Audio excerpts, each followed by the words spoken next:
right, well, hello. We've started. Oh, we started already? Yeah, we have, Lena. But how's your day been so far? I haven't actually asked you that. Really good.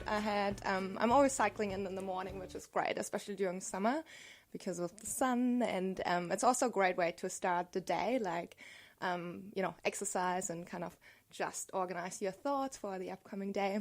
Do you meditate, or how else do you organize your thoughts? No, actually, kind of sports is my kind of mindfulness training. Okay. I do quite a bit of sports. I usually cycle in to work, and then I do an hour in the gym during the afternoon, and then I cycle half an hour back. So Jesus, yeah. Yeah. So while I'm cycling, I really need that, especially in the evening, just to kind of digest everything what happened. That really helps me to sleep at night as well. That makes sense. I mean, some of the greatest discoveries, like the periodic table, or to compare the Beatles' Yesterday rhythm, that was discovered when people would obsessively think over something and then the next day go to sleep and have a eureka moment. Mm-hmm. So yeah. I imagine there's this similar to like defragging a computer.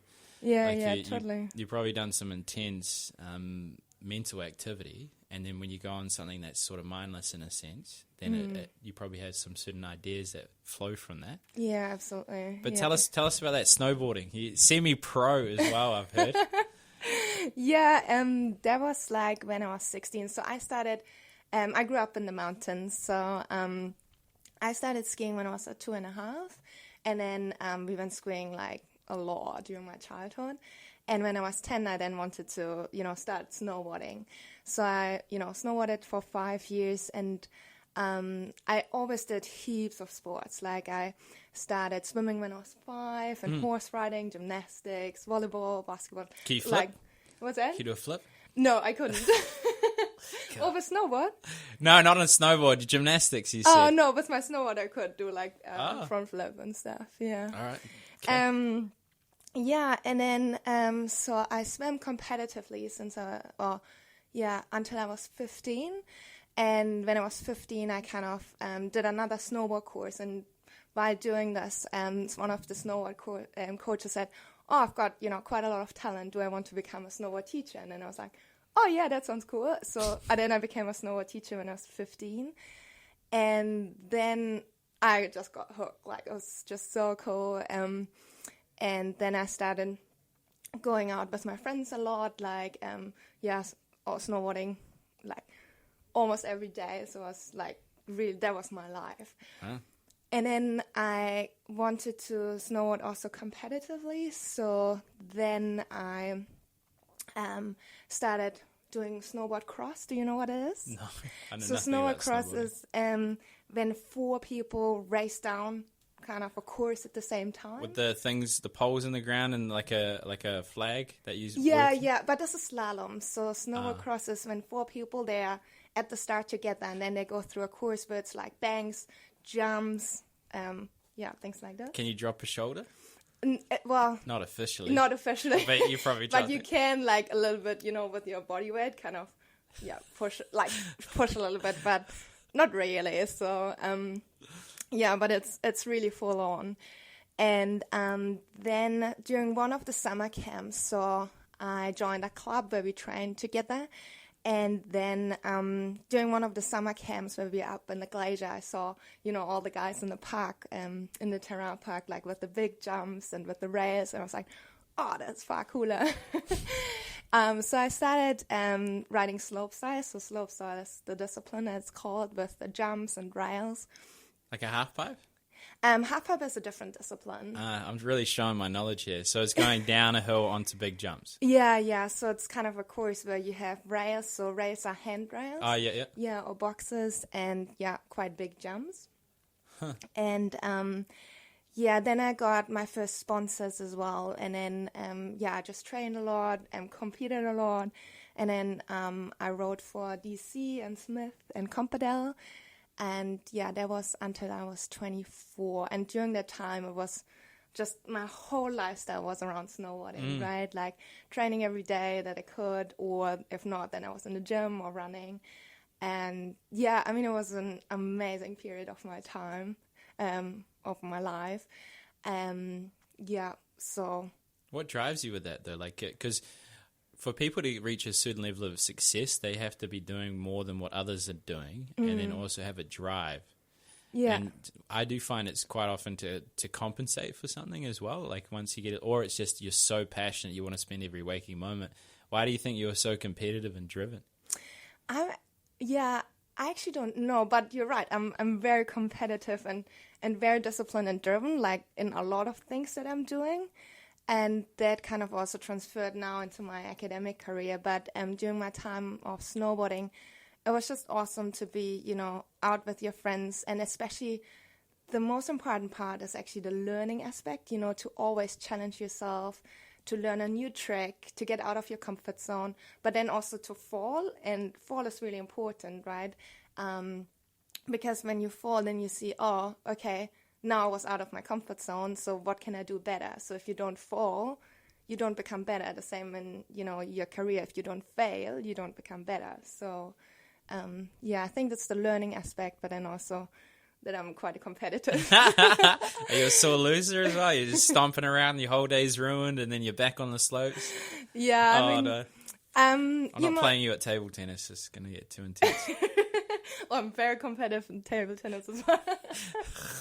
Jeez, all right. Well, before we go starting trying to have competitions, because I had to unlearn competition to try and help people grow around me. Yeah. But in terms of drive, it's very useful because my sport was basketball. Oh, cool. Played since I was 7. And I hadn't lost a one-on-one game since I was 16. Oh, wow. And the one time I lost was when I had a broken leg.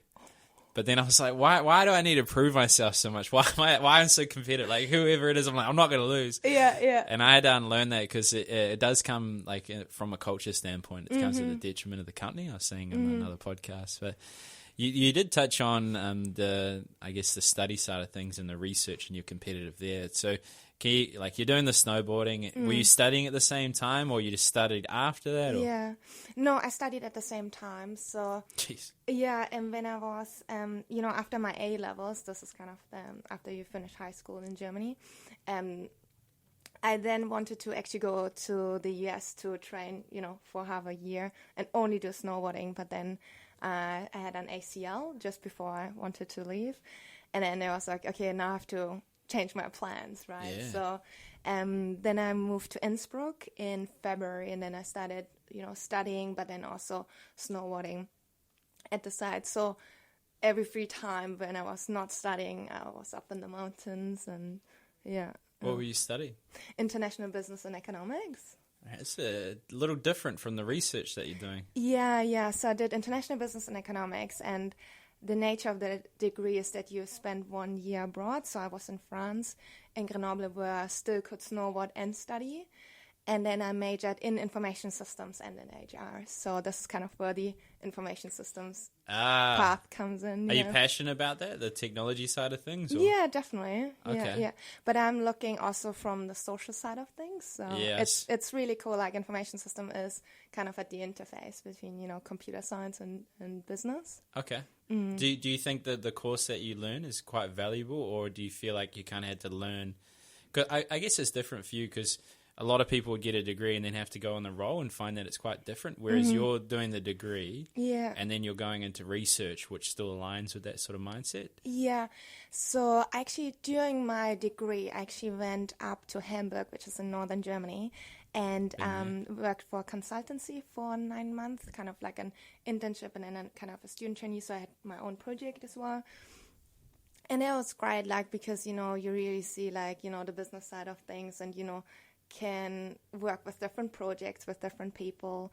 But then then I kind of wanted to go back because I met like one of my first mentors in the consultancy and she had a PhD, and I was like, oh, that's really cool. So that's why I thought, oh yeah, I actually also want to be a PhD because, it really gives, a different angle as well. Yeah, they can call you doctor. Did you achieve that mission? Or how far away from the PhD? No, I received my PhD in 2017. Good. Yeah, I should have done more research before we got here, but I just want to, for the listeners, that's why I asked. Yeah. All right. Well, what was the thesis that you did?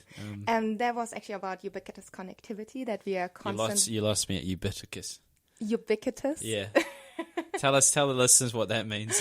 It's kind of like, that we are constantly connected, right? Okay, Through got it. various devices, right? So a lot of us have their smartphones on there. There's our laptops, iPads, like we just are constantly connected and exposed to certain screens. And I had a look at this phenomenon, how we call it, in the collaborative space. So how do actually teams deal with this ubiquitous connectivity? How do they navigate so that they, can communicate efficiently and effectively, but at the same time don't get intruded in their private lives so that they get, massive amount of emails at night or on the weekend, kind of how to navigate that balance and how to apply different strategies to improve the collaboration. So what are the strategies? Yeah, so in teams, for example, some teams, when they start working together, they use strategies called externalization, where they just sit together and talk about their expectations. Okay, which communication channels do we use? What do we define as urgent communication? What is not urgent communication, right? So pretty much setting the norms and the rules in the team. Another one is, and this is what consultants often do, kind of they accommodate. So they accommodate towards the client or to the person higher in the hierarchy and check. So I would, for example, if you would work together, I would observe your communication patterns, right? So how long is your response time? What are your preferred communication channels? How is your tone in your email? So some prefer, really short and sharp emails. Some, have more, more emotional tone. So they kind of accommodate, right? And then another strategy is actually if, you're a person, for example, that you would like to switch off at 8 o'clock or you don't like to work on the weekends, but one of your team members bombards you like with emails during the weekend, right? So then you sit together, okay, how can we improve our communication? You're currently intruding my private life, things like those. What would be your pointers on how to facilitate a dialogue? Because there'd be certain people that would struggle to voice or communicate those boundaries. Is there a way that you are consciously creating a space where the ideas are accepted and understood? Mm-hmm. Yeah, that's really important, and it's particularly important through the company culture to actually have that transparency and that openness, to have a voice also for junior employees in a sense. Top down. Mm-hmm. Especially because, especially junior employees, they observe, the ones higher in the hierarchy, right? So what is expected from me, right? So how long should I actually be available? How responsive should I be? And they often adopt that behavior. Oh, for sure. I mean, and selling, I noticed that training a team, they do 80% of what you do, and they actually start copying your mannerisms and everything. So totally, we'd actually, in the first 2 weeks, we'd create a structure in such a way that we'd instill the values, because it's a lot harder to turn a ship once it's started. But if you start in the right direction, so in the first few days, you get them around the top salesmen that work very hard, and then that's all they know. And then they've actually created these values before they go into the major workforce.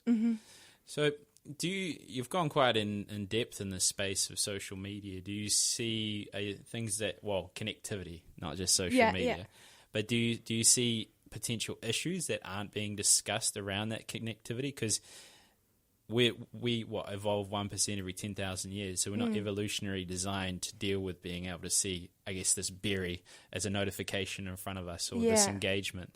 What are you afraid of for the future with that? I'm not really afraid of, but I think it's really important to create that awareness, right? I mean, especially smartphones in a way, they are a huge enabler, right? So we pretty much have the knowledge of the world at our fingertips, right? Or they are our entertainer, or we use it to navigate or make new connections, right? On Facebook and LinkedIn. So they're huge, a lot of benefits.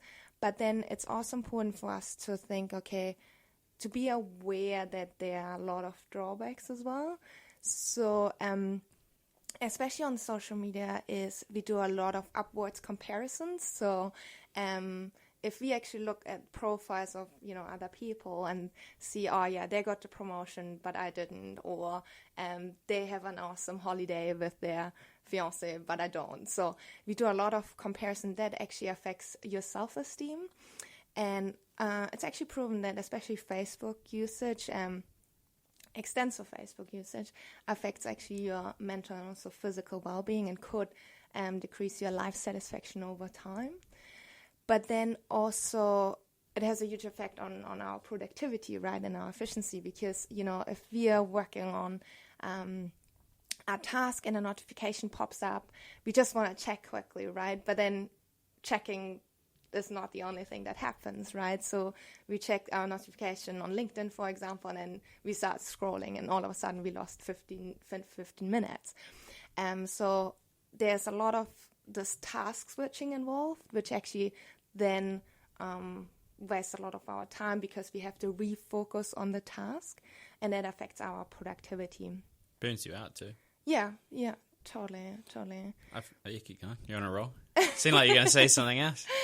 Yeah, and then what we see also in our private relationships, right? So what a lot of couples experience is like phubbing. So we prefer social media, especially over our partner, and that leads to a lot of conflict as well. Yeah. Oh, it's sad. Do you see generational differences compared to the ones that were raised on it and the ones that weren't? Yeah. So what we see is, especially kind of like the next generation that really grew up like with social media, that it's often difficult to actually make face-to-face interactions because they might, I don't want to generalize it, right? But some have difficulties with confidence. So to kind of, when we interact through, social media messaging, we can interpret and also express our emotions, right, through emojis, for example. And we have this asynchronous communication, right? So if we would chat through Facebook, for example, I receive your message, interpret the message, you might have used some emojis, and then I respond. But when we have a face-to-face interaction, right, I have to interpret all your facial expressions, right, your body language. Okay, this is like a direct confrontation in a sense, so how do I react to that? Which is really important to learn during your childhood. And with this obsessive social media use, this could affect like the learning of face-to-face interaction. It makes sense. I mean, they call the anxiety generation. Like one having the emotional fortitude to navigate an uncomfortable social setting because they're not necessarily used to it. They go through social media a lot. And then the other thing is the EQ aspect, to be able to recognize what those features mean. Yeah, exactly. And the final piece is actually the algorithm shows you what it thinks you want to see, not what you need to. Yeah, totally. Yeah, we kind of have this tunnel vision, right? So this is why it's really important to diversify the media that you're consuming. So, yeah. Okay. Well, on that, I've got to change the camera over while you're talking. So I'll just ask you the question is around, you also got the AI side of things and the robotic integration. I'm not sure if that was the right words I used. Robotic process automation, yeah. Robotic process automation. Yeah. Can you give it context on how it is, how it works, and then also why you are fascinated by it? Yeah, totally. So, I mean, robotic process automation per se is not really part of AI. So I do a lot of other research in AI, especially AI in healthcare and around conversational agents, but RPA itself is not really part of AI, but it is automation. So, yeah, it's one of the most lightweight automation approaches out there.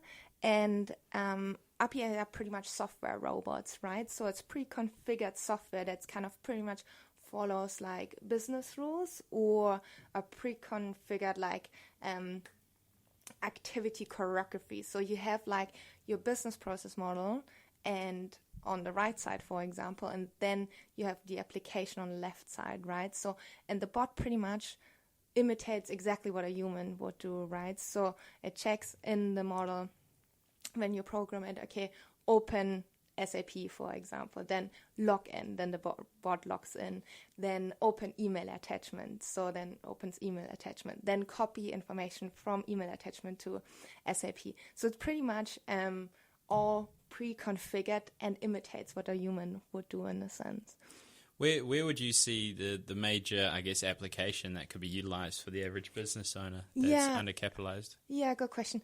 So a lot of organizations use it for invoice processing or for sales order or onboarding of employees or payroll. So it has, I say, all tasks that are repetitive, that are rule-based, that are have quite a lot of volume, that have structured data, and that are, usually executed in a quite mundane way.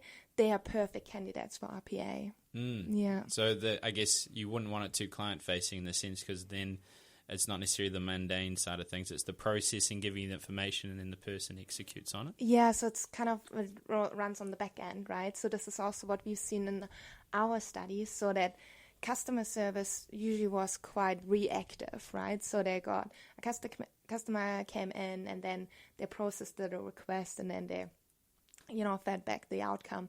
Now it's because the robots can do that much faster. They can engage much more with the customer, can be much more proactive. So it's more, humans can now focus more on these, empathy required task, judgment, things like this. And strategy, thinking from the outside, looking in. Yeah. What would be like the dream? So let's say in 10 years things went all to plan, and like what would be your perfect execution of something within a business utilizing that robotic information systems? So I think it's pretty much depending on the strategy of the organization, right?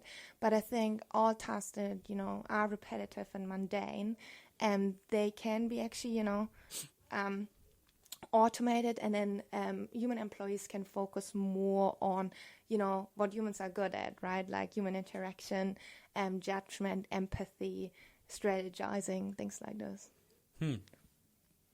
That sounds like a lot more fun. I mean, it's a big threat because a lot of our business comes through accountants and lawyers, and it's a big threat to their business, is that they think they're still the numbers person. But in reality, they can automate away a lot of the processes and what they really are as a business coach. But why are you so motivated to do these research projects? Yeah, so with regards to the RPA space, so RPA is actually, we've seen quite a boom now with regards to the implementation, but the academic literature or research is quite scarce around that. And we really want to bring in the objectivity, but then also see, okay, what are actually the effects on the human employees, right? And we see there are different kinds of employees, right? So some really embrace it and are really innovative and think, okay, now we've automated that process. How can we automate other processes as well? Others see it as their teammate, right? So they give them name, they write birthday cards, they celebrate the birthday. So they really see it as a teammate, so to say. And then there are those that rather see it as a threat. So this is what you just mentioned. And then they think, now they implement robots, so now my job is under threat. So, and then that affects, of course, the collaboration with the automation team. What would be your advice, firstly, for the manager that wants to try and help alleviate that concern? Yeah. And then also that person, what can they do to, I guess, future-proof their job? Yeah, very good question. So one aspect is all around change management, right? So a huge part is actually the educational piece. So what is RPA actually? What are software robots? What can they do and what can't they do? So when you start your organization on the RPA journey, it's really important to educate employees, right? So what is RPA? Why are we implementing that? What are the potential consequences, so to say, so that you bring them on board very early on in the journey, so that it's more a collaborative project rather than, okay, management level said, we implement these robots, so, okay, now we have to share the information, how we actually execute tasks and processes, and then we might get made redundant, right? It's a very different approach than, coming on in early and saying, okay, this is what we do, and this is kind of the journey we go on to get there. And then it's really important to identify one or two people, your subject matter experts, that are very knowledgeable about the process that should get automated, right?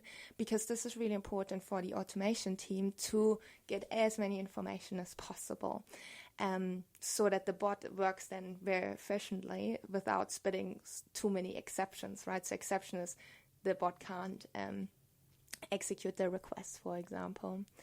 what is also really important that the task that leads into the automation is very simple, right? So activating the bot should be really simple, because otherwise if you have to do more tasks or a lot of tasks differently, then you have that hesitance to change, right? And then a lot of employees actually don't use the bot, so to say.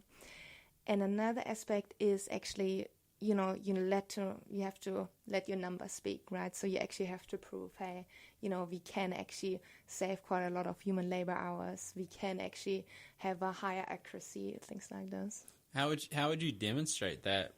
Like, say you're trying to pitch the idea to a key stakeholder. Mm-hmm. Like, hey, I've got this automation that I feel like it's going to improve. Like, is this a way you can go about explaining it to them or proving the accuracy and the numbers? And Yeah, totally. So, I mean, at the initial meeting, you can, rely on existing case studies, right? And there are quite a lot of case studies out there, right? So, approximately like the reduction in human labor costs is around 30 to 50%, right? Which is huge. Or you can achieve almost 100% accuracy. Or the process cycle time, for example, the process cycle time is from the beginning I receive, for example, a purchase order until I have processed that purchase order, right? I can reduce to 30 to 50%, right? So there are actually quite a lot of statistics out there that actually proves that it's working. And then how to actually measure and, prove that it actually has improved, like the accuracy. So you do, you record data prior to RPA implementation, and then after RPA implementation, and then you see, okay, has the cycle time reduced, for example, things like this. What makes it not 100% accurate? Because that was the thing that blew my mind, that it still reacts like a living system in some sense. Yeah. Like the better it gets, the less I guess mistakes it makes, but then randomly it'll make a really big one. Yeah. So the thing is, the big thing is, exception management, right? So, for example, when you are in the design phase, and actually when you're talking and get all the requirements from your subject matter expert, some scenarios don't pop up, or they're not in their minds, and then it spits out an exception, right? And how to handle this is still one of the challenge. But you also don't want to automate all exceptions, because then you always have, cost-benefit trade-off. Is that very dependent on human input, or can you create a software robot that is there to predict potential exceptions before you execute on the automation? So what a lot of organizations do is, adding smart forms as well, because even if you activate like the, bot, people still make mistakes, right, with data entry. So then through smartphone forms, actually, you can reduce those data entry errors as well. So can you go more in depth on the smart form and how you might execute? Let's use, most businesses try and use a CRM. Like, how do you create that screen of good data input? Yeah, this is crucial. Right, so when, for example, with the smartphone, how it works, you then just enter, like, start typing the name, and then you click like from the drop down menu, right? So that's all pre-registered. So you just have a red flag like, hey, you can't progress, or hey, this doesn't match with the rules we've set. Yeah, exactly. This is really not I only just learned how to type last year, so wow. I'm trying my best with this technology and not getting overwhelmed and give people value. Yeah. But what would be the key? Like, you've done a number of research papers. I did at least see that on Google Scholar with a few people. Yeah. Should have known you had a PhD. It's come to be now. I can see it on your LinkedIn profile, PhD. But what are the some of the research papers that you've worked through, like the key titles of them, and then just talk about one that you're really, really feel like people need to hear about. Yeah, so with the academic outputs, they are always linked to our research project, so to say. The one, what I talked about just now with the different typologies and or with the typologies of how people react when they implement RPA, that's really one of the good projects as well. We just got a Best Paper Award as well from the Australasian Conference, which was quite cool.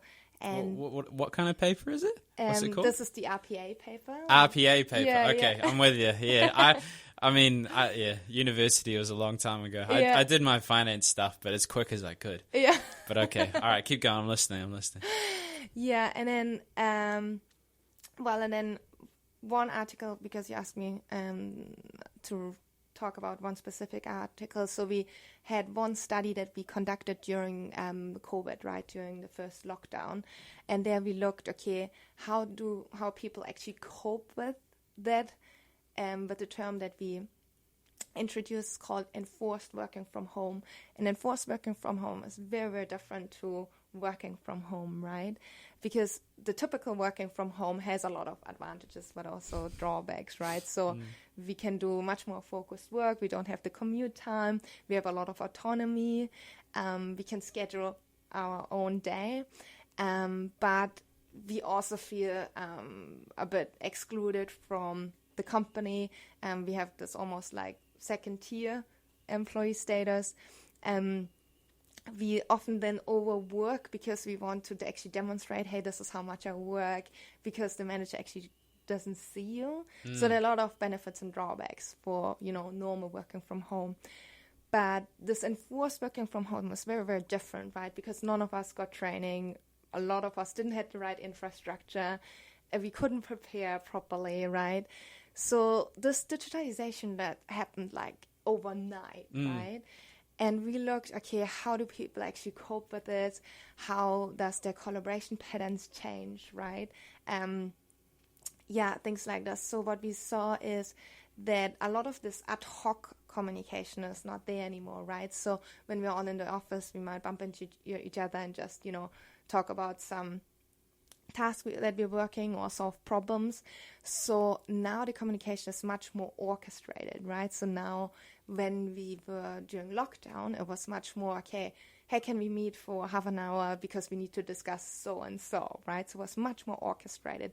Also less disruptions, but this is important depending on your private circumstances, right? Some people were like constantly disrupted because they were like in the middle of their family, had to, had their mock-up workspace. So it really depended. And then, what we saw as well is that, especially for junior employees, it was quite difficult because usually you ask a lot of questions, right, when you just started, right? Yeah. Or you check, is someone busy? Yeah, okay, I better ask later.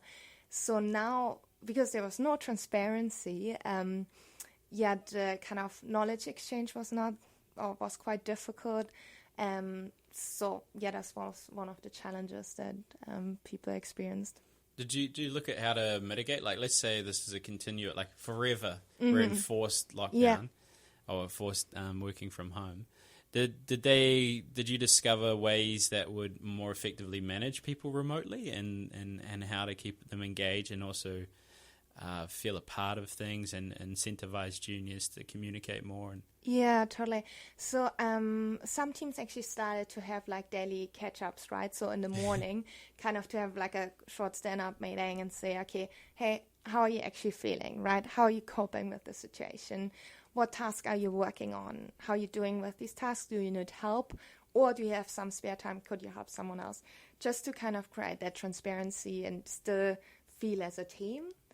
And what we also saw, and that was one of the huge benefits actually of that whole enforced working from home, before we had that first tier, second tier society almost in organization, right? So we had the remote workers and we had the on-site workers.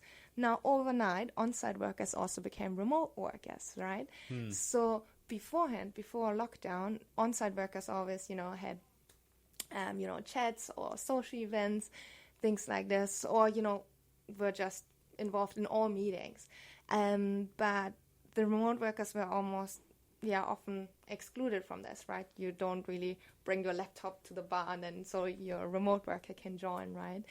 But then because on-site workers became remote workers as well, now they all use the same communication channels, right? So all of a sudden they had, virtual coffee breaks or virtual social events.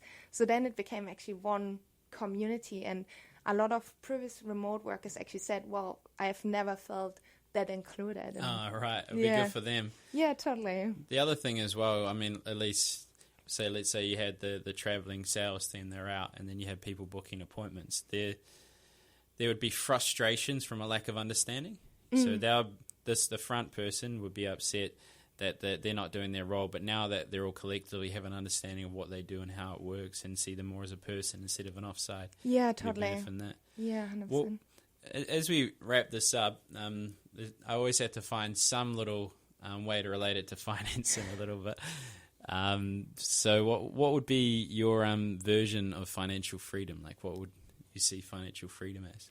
I think it is so that we have, like, the freedom to, achieve the things that we want, or that we need, but not necessarily everything that we need, right? So I think this is kind of, especially now, with regards to over-consumption, like, we consume too much in a sense. I think we should be much more aware, do we actually need that? And then make decisions. Very minimalistic viewpoint. I like it. So now as we wrap this up, what would be something you want to impart as your final comment? And then also, what would be your value proposition in the sense? Like, if people want to reach out for you and they're like, oh, this person knows what they're talking about, what can I do for them? Yeah, great point. I think everyone, that is interested in, implementing RPA in their organization, please feel free to reach out. We would love to work with you and could also, help with the implementation, but then also, combine it with research. And, same for, and we didn't talk about it, but in the conversational agent space as well. And if you are interested, also join, because we organize phone smart workshops where we actually, run workshops and talk about the benefits, but then also drawbacks of smartphone use. And it's a very, very interactive workshop, right, where we show people how to actually leverage the functionalities of your phone to use your phone more mindful. Where do they find that? Especially on LinkedIn, yeah. LinkedIn. So LinkedIn will be your go-to. Yeah, totally. I'll put your LinkedIn in the description, and thank you for coming. Awesome. Thanks for having me. That's right. And I got to do my usual spiel of give us a rate, review, and subscribe so more people can hear people like Lena. And also nzaudioeditors.com. Didn't record this, so if it's awful, it's my fault, not his. But if you need your audio edited, check them out. Cool. Cool. Dankeschön. Bitteschön.